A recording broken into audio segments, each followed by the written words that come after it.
Hey, I'm Chad Mauldin. Welcome to my studio. Come on in. So here we are at the studio. It's the old KSIJ studio, and the old lettering is still on the door. The KSIJ studio is an old radio studio, so this would certainly have been the receptionist area. Pretty neat. We use it as a formal lounge. Yeah, so we just have a bunch of cool old records hanging on the wall. And, artists, when they come in, we get them to sign a record as a memento of their project. So it's kind of a neat way to remember some of those great projects. Come on down here. All right, here we are in the live room or the recording room, however you like to refer to it. This is really where you see this amazing acoustic design that they came up with in the 50s. I understand it was an acoustician from UT Austin. And it's a great thing. These are birch panels that come sort of barreling down the wall, and because they're different depths and so forth, they create kind of a diffusion panel situation. So it's a really great space for acoustic instruments. Drums are killer in this room. I've worked in a lot of studios over the years, and this may be my favorite drum room I've ever cut, drums in. Here we keep a studio kit like most studios do. This is a great old Yamaha Maple Absolute. We love it. Drummers love this. We keep a cool assortment of snares and all that good stuff. Every studio has to have an assortment of guitar amps, right? You have no studio cred if you don't have some cool guitar amps, so we've got an assortment there for guitar players to use if they wish. But this is a really special piece here that I think folks will be interested in. This is an old C2 Hammond from the 50s, and so it's a great old organ. It's got everything a B3 has because we had the percussion mod added to it. We've got the 122 Leslie speaker to go with it, which is the one you want.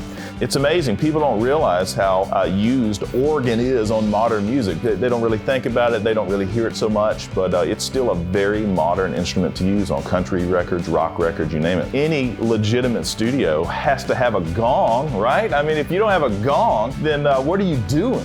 It's a conversation piece, what can I say? But anyway, yeah, we love this room. It's a great sounding acoustic space. Of course, you got to keep keyboards and all that stuff here. And so we feel really privileged to be in here and working with clients in here. Our clients love it. Great space.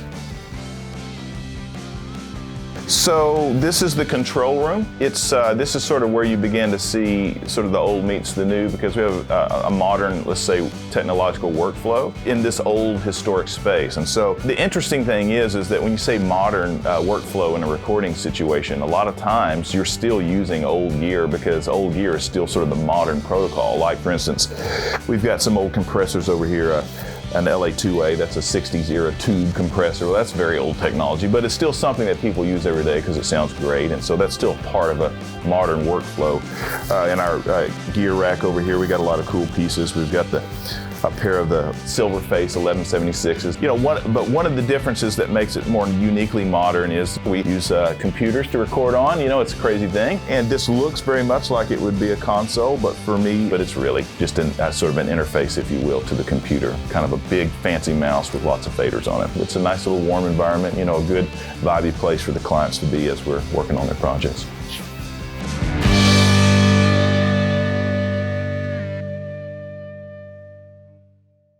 Yeah. So as a test or whatever? Well, yeah.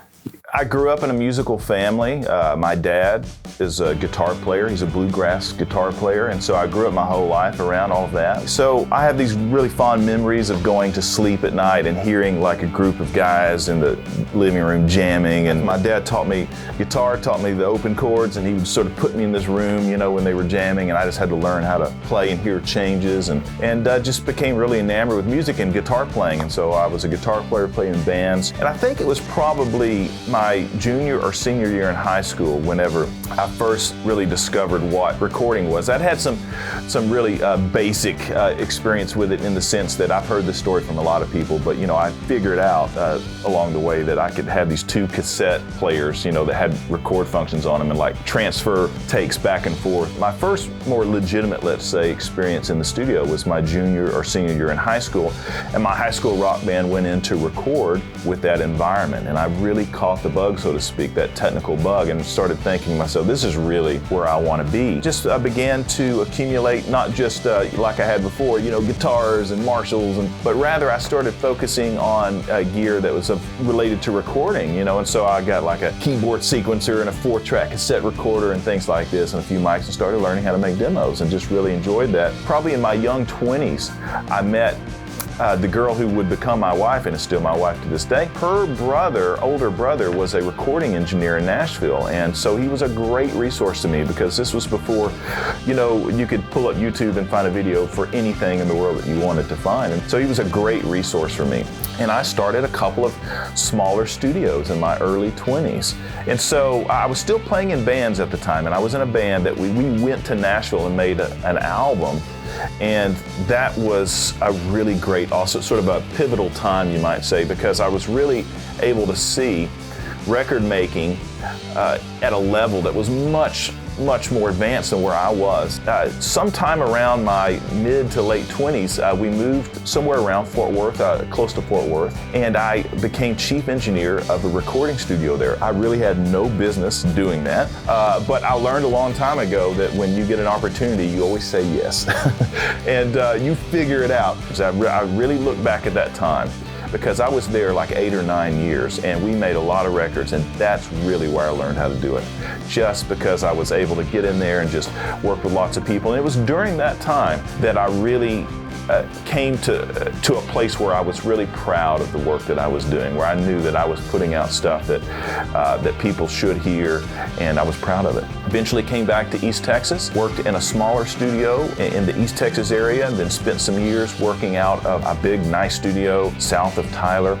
And then we landed here. We've been here almost 3 years now in this great old historic studio. It's the old KSIJ radio studio, built in 1950. All the old rockabilly guys were through here back in the day. Elvis, Johnny Cash, Jerry Lee Lewis. His signature's on the wall of the vocal booth, if you can believe that. Isn't that incredible? There's a lot of neat old history here. Our clients love it here. There's lots of good vibes. We're happy to be working out of this great old studio.